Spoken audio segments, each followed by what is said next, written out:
Good morning, welcome to this week's Learn with Lorna, episode 174, where we'll be looking at the UK Atomic Energy Authority.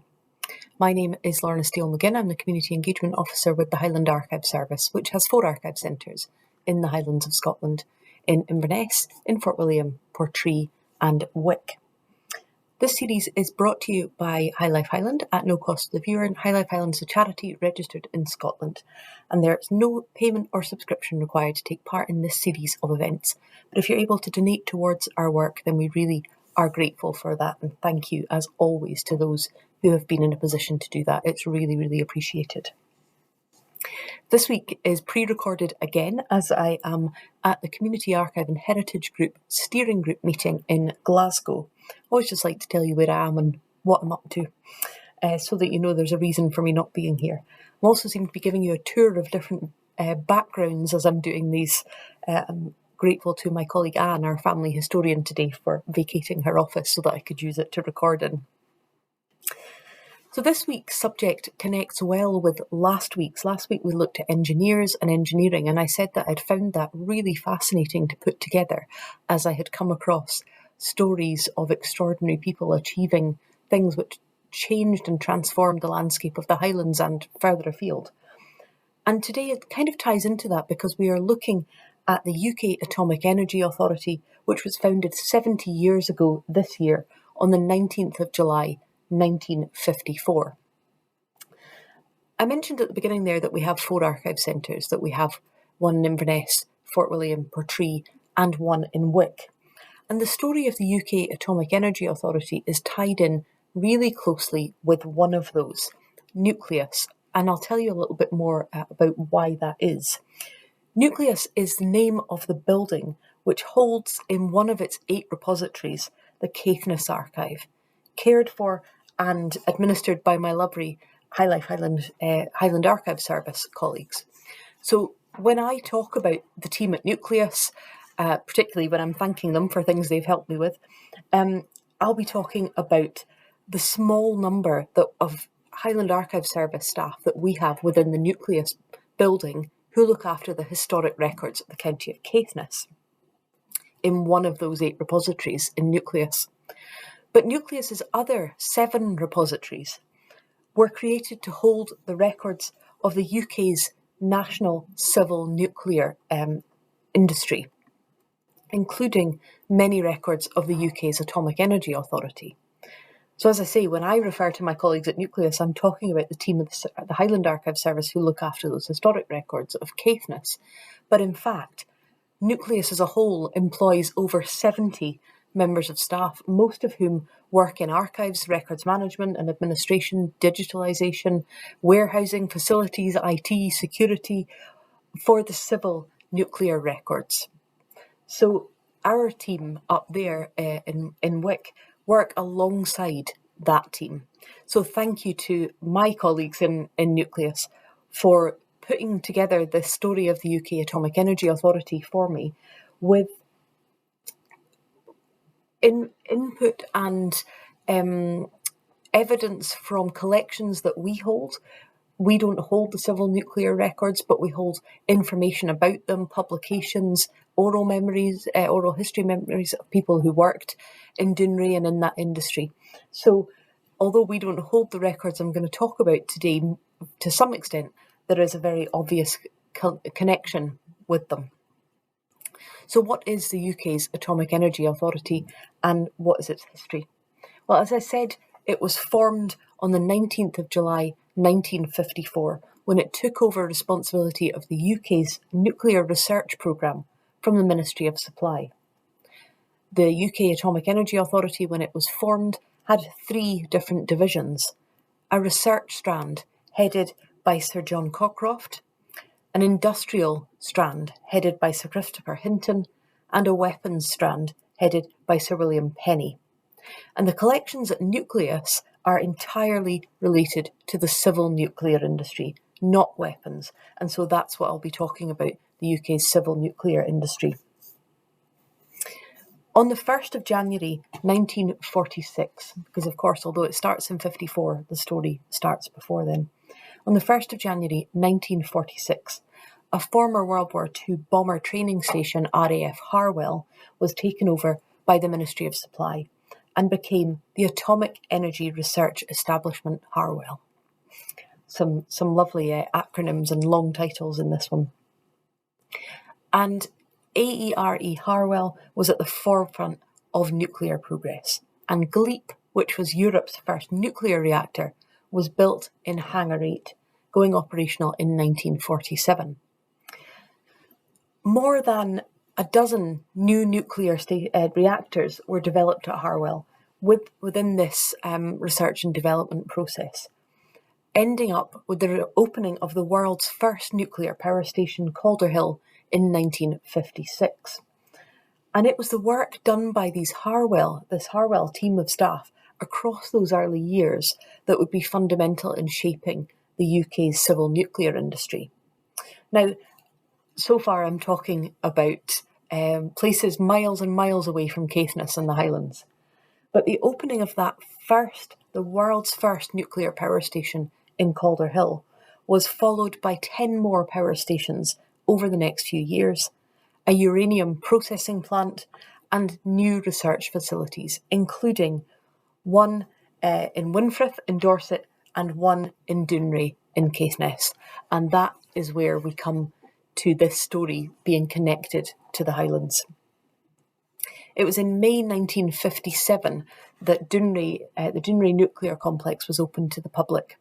And it was a huge, huge event. And I'm sure if anybody is watching who is from or in and around Thurso, they may have some comment on this.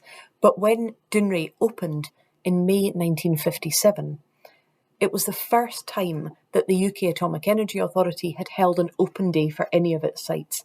And 7,000 people came on that first day that Dounreay was opened. It was really interesting. I asked the team at Nucleus to see if there was any reference to this within things like the Thurso Borough Minutes, within school logbooks, because this must have been a massive event for 7,000 people to descend on Dounreay. And so I asked them to have a wee look through the other collections to see if there are references to it. And the opening day barely features. What does feature, of course, is something I've spoken about previously in Lorna episode 109, the impact that this had on Caithness's infrastructure. The construction of houses and roads for those coming to work at Dounreay, and the pressure that this caused on schools and other infrastructure. Perhaps the most astonishing thing that Val found when I asked the team to have a look through some of those records to see what the local impact was this entry from the Dounreay School logbook of May 1955. So the nuclear complex opened in 57. This entry is from 2 years before that, in 1955. And have a listen to this. It says that the inspector had, there had been a school inspector's report made on the school, visited on the 17th of May 1955. The school inspector talks about the improvements to the school building, the installation of electric lighting, alterations to the ceiling and ventilators, classrooms, learning environments, and so on. But then the first sentence of the inspector's report is, recent improvements to the school building include the installation of electric lighting and alterations to ceilings and ventilators. So just completely extraordinary to think that while this massive, huge, groundbreaking, astonishing scientific development was going on at Dounreay, the school down the road was delighted to be getting electric light. It's extraordinary, isn't it? So what was it like to work for the UK Atomic Energy Authority, and specifically to work at Dounreay in these early years of the 50s?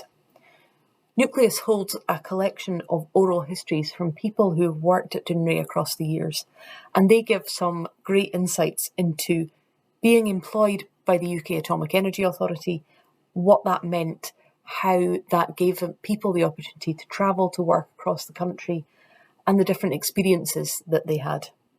Here are some extracts from some people remembering those early years. So we'll start with a an extract from the oral history of, my other screen has gone mad, from Peter Higginson.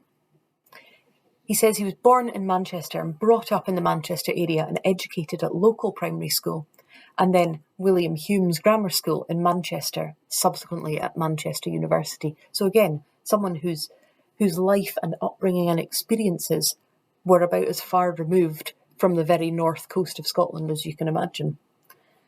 He says, I graduated in physics in 1956.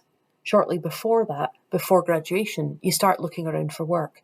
And I applied to various organisations, which included the authority, both at Risley and at Dounreay. I was interested in Dounreay. I'd been reading up about it. A part of the course studied nuclear physics and atomic energy, and Dounreay was in the news at that time because it was the latest thing in nuclear energy, and so I applied there. In August 56, Peter started working at a site in Cheshire for the UK Atomic Energy Authority, at their Dounreay office. So interesting that even though they're, again, at the other end of the country, well, Northern England, I suppose, Liverpool, in England, they had a Dounreay office for those who would be coming to work at Dounreay or who were already in the building of the Dounreay.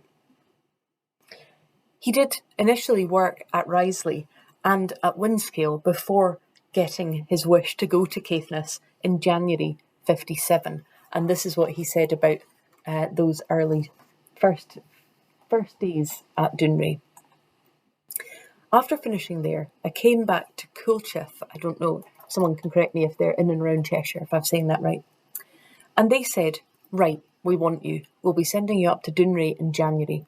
So Sylvia and I had been going out together and we got engaged. And I said to Sylvia, we're going to have to get married if I'm going there because I don't know when I'll get a chance to see you again.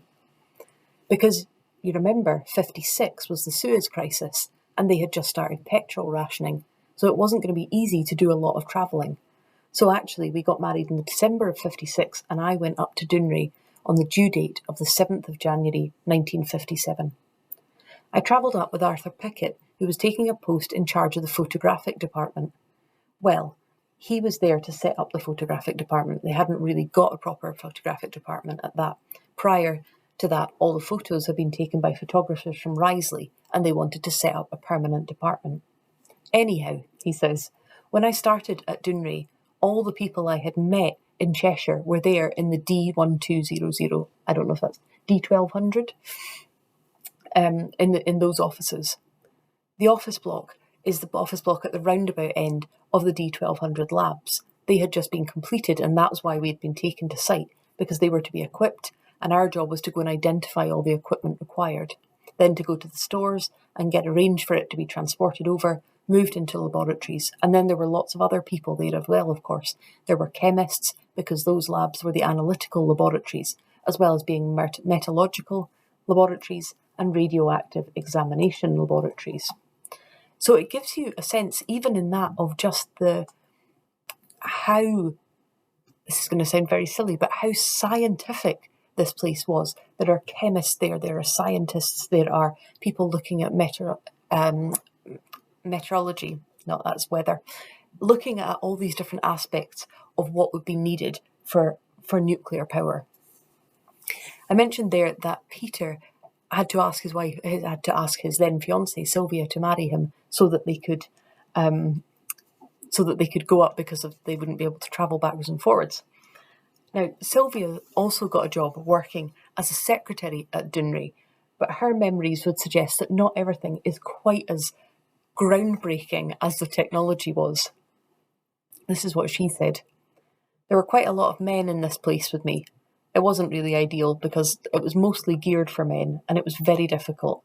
There was a very rough toilet, just one, and there was no lock on the door. And I had to ask somebody. There was a very kind gentleman who was a process worker who worked in the office just outside the toilets.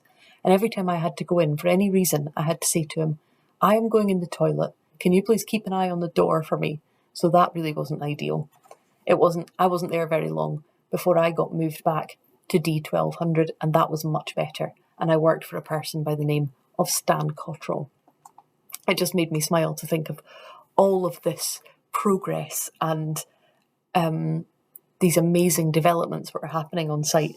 But for Sylvia, she's having to get someone to guard the toilet because there's no provision for them. And I think, again, if anyone has memories of going into a working environment like that in the 50s, 60s, then they'll have all sorts of similar memories.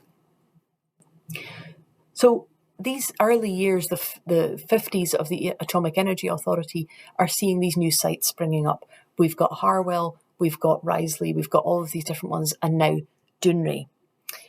And people, as I said, are travelling to work for the UK Atomic Energy Authority, but also seeing it as this amazing career possibility. You heard there Peter saying, when I was at university, I started to look at what the possibilities were, what jobs were out there, and Dounreay was at the forefront. It was in the news, and that's where I wanted to go. So he came from Manchester, but not everybody did travel from such a distance. These are some of the memories of Caithness man David Crowe. He says, we moved from Stroma about 1948, so Stroma being an island in the Pentland Firth just off the Caithness coast. So we moved from Stroma about 1948. My older brothers were having to go to high school, and my second brother, he was due to go. My father moved to Thurso, so I went to the local primary and secondary school. Secondary school was at Miller Academy. It wasn't the new one, and I stayed on at school until I was 18 and I was trying to get a job. My father had died the previous year, so there was no way I could go to university or anything like that. So between the teachers at the school, they recommended I go out to Dounreay. I got interviewed by, I think it was Peter McLaren. He was the training officer at that time, and certainly I had left school and went to Dounreay within a week or so. I worked as an assistant scientific officer.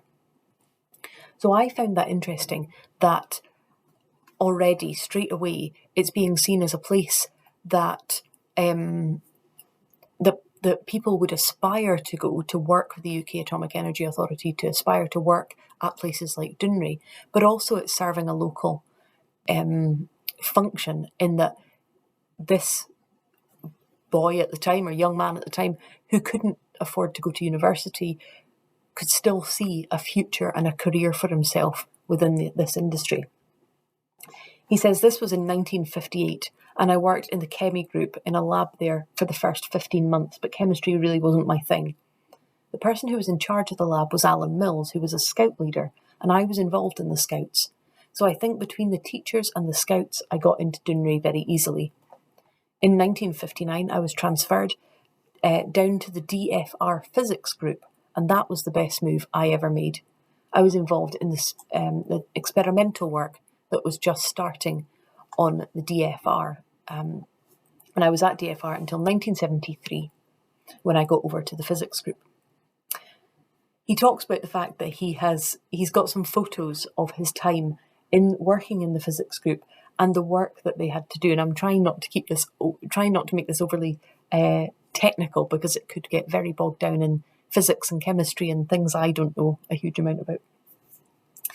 He says, I fair enjoyed my time at Dounreay. I was there for 35 years, and then I got the golden handshake in 1993, just before PFR closed down. I'll come back to what these initials are in a minute. Pension paid right away, and I enjoyed my life. I really enjoyed working at Dounreay. For the Thurso people and local people, it was a godsend. Well, for me especially, it came at the right time. Dounreay was just getting going in 58. There was no way I could have gone to university, and I would have ended up in a bank or a dead-end job, and it was a very good employer. And certainly there were good prospects of getting promotion. You could work your way up. As I say, I started as an assistant scientific officer, then became an assistant experimental officer, then experimental officer, and finally landed up as senior experimental officer. So great potential for progression for, as I said, not only for graduates, but also for locals. So that's the UK Atomic Energy Authority in the 50s. Through the 1960s, the authority started to twin with world-leading scientists and engineers, forging ahead with research, design, and technology innovation, and they really continued to be at the forefront of nuclear innovation. Harold Wilson's 1963 speech, which may be familiar to some of you, which stated that a new Britain could prosper through the white heat of technology and a new scientific revolution. That speech came in the midst of all of this, driving innovation within the nuclear industry. In 1965, the Science and Technology Act meant that the UK Atomic Energy Authority could move into wider fields of research, things like commercial research. And then in 1966, Parliament was informed that a new prototype fast reactor was to be built at Dounreay. And when I said I would explain what those initials stood for, that's what it is. The PFR, the prototype fast reactor. And at this point, the profile of the Atomic Energy Authority, but also the profile of Dounreay, was sky high. Incredibly well known. Thatcher visited various other famous people. There are some funny stories, memories of Thatcher's visit. And it was in this decade, the 1960s, that Owen Pugh first came to Dounreay. And Owen Pugh is another of those oral histories that we have recorded. He had joined the UK Atomic Energy Authority in August 1955 for £480 a year. And he had started in Capenhurst, again near Liverpool. My Liverpool pronunciation seemed to be terrible, before going on to work at the development labs in Springfields. But this is how he remembered the first time that he was asked to come to Dounreay and to Caithness. The section was responsible for setting up irradiation experiments in experimental reactors such as Dido, Pluto, and obviously the Dounreay Material Testing Reactor here at Dounreay.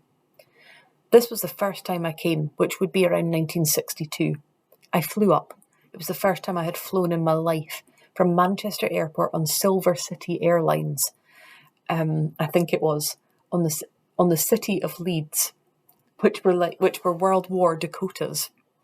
So there you go. First time he's flown, and he's flying in Silver City Airlines on a plane which had seen war service. It was the first time I'd flown, and the last time I ever walked up a hill to get to my seat in a plane, which was more like canteen seats glued on the floor, and we landed in Wick in the dark. We taxied into there. The other blokes who had been here longer than me. The reception was more or less a porta cabin in a hangar. I got a terrible bus, which clamped along in the rain, landed in the Royal Hotel Thurso, which was the coldest place I had ever been, and then went on to site, visiting the Dounreay Material Testing Reactor, because that's where the experiments were going into. The first bloke I met was Bill Brown, and was on E3 engineering grade at the time, so he more or less introduced me to the Dounreay site. I remember asking, "What in hell do you do in a place like this?" And he said, "Oh well, bit of salmon and trout fishing, bit of shooting pheasant and deer." And I thought, not the sort of hobbies that an E3 down in England has, but I suppose there must be advantages to living in this godforsaken hole. I left after 2 days, swearing blind I would never come back to Dounreay again.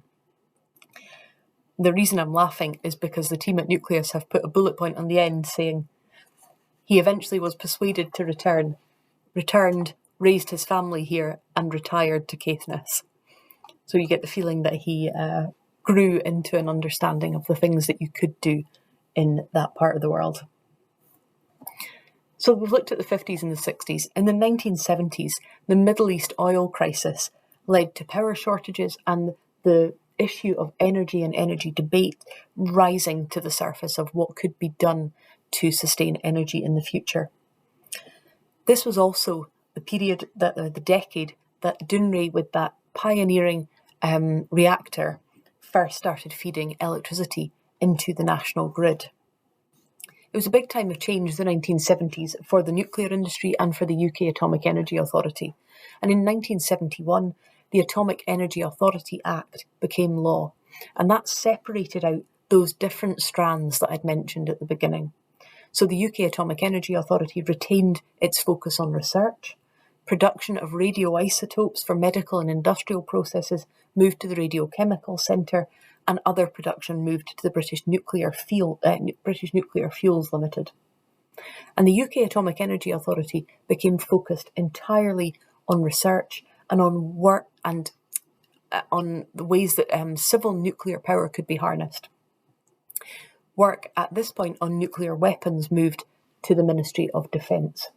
And that was why I said right at the beginning that the records at Nucleus are entirely to do with the civil nuclear industry. In 1977, the Dounreay fast reactor was closed after nearly 2 decades in operation. And the then chair of the UK Atomic Energy Authority, Sir John Hill, gave a speech in which he detailed the impact that the work at Dounreay had had. He said, "The Dounreay fast reactor has been a very successful project. It has provided invaluable information on the operation of fast reactors for electricity generation, the problems involved, and how they can be overcome. Without doubt, it has done more to further the understanding and development of fast reactors than any other facility or installation in the world. Its contribution has been worldwide." Extraordinary. As we come into the 1980s, legislation again is shaping the way that the UK Atomic Energy Authority is structured and operates.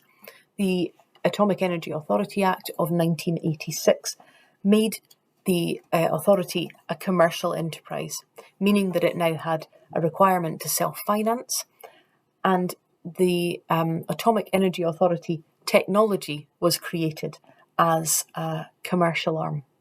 And that commercial arm of looking at technologies was based at Harwell.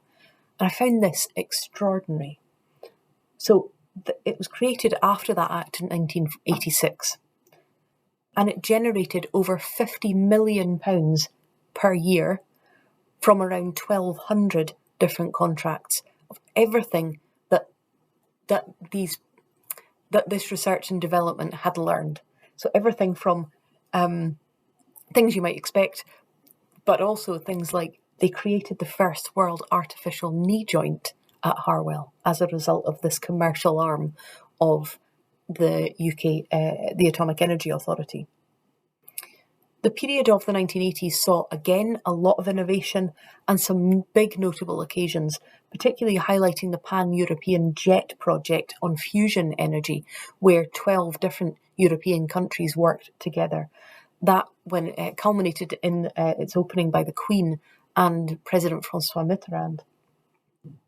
From a Dounreay perspective, the prototype fast reactor, which had been started, achieved full electrical output in this decade. But by the late 1980s, the government stopped public funding of the research into fast breeder reactors, and the research programme wound up.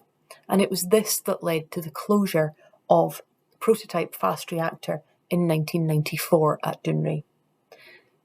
I found this really strangely emotional, given that I have no kind of personal connection to it. It was the fact that they wrote at 11:50 p.m. on the 31st of March 1994, the prototype first reactor was stopped. It's something about writing the time and date of something that makes it feel like the end of a life. It had been a great success, and again, Sir John Hill reflected on what a difference it had made. He said, over the 20 years in which this has operated, and amazing that he did the speech for the end of the fast reactor and now doing the speech for the end of the prototype fast reactor.